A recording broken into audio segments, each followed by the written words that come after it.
Which choice describes how to correct a punctuation error in the passage?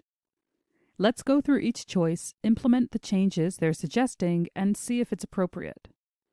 A. Add a comma after the word Sunday in sentence 1. Countries around the world will celebrate International Women's Day on Sunday, March 8th. In English, standard punctuation rules dictate that when writing out a day and date like this, the day and date are separated by a comma. Sunday, comma, March 8th, just like our choice is suggesting. Based on this, it's likely that this is our answer, but we can take a look at our other choices just to be sure. B. Remove the comma after United Nations in sentence 3. Although the day wasn't officially recognized until 1977 by the United Nations, the history of the celebration can be traced back to the early 20th century. Taking a look, we see that the comma there is necessary as it's separating a subordinate clause from an independent clause. Were it to be removed, this sentence would turn into a run-on sentence. This being the case, this can be marked as incorrect. C. Change the comma after World War II in sentence 6 to a semicolon.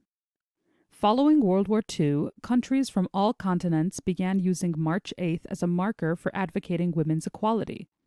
Following World War II is a prepositional clause. It supplies more information about the dependent clause, for example, when, where, or what is happening exactly.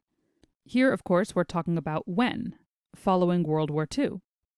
A semicolon, on the other hand, separates two independent clauses.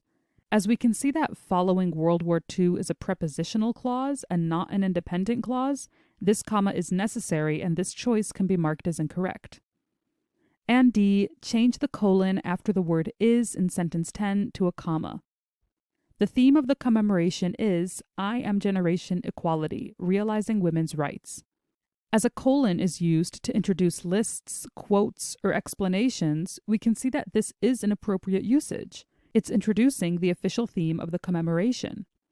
A comma is generally used for lighter pauses and isn't strong enough to introduce something as significant as a direct quotation or explanation. Therefore, this can be marked as incorrect, and our original answer A can be marked as our final answer.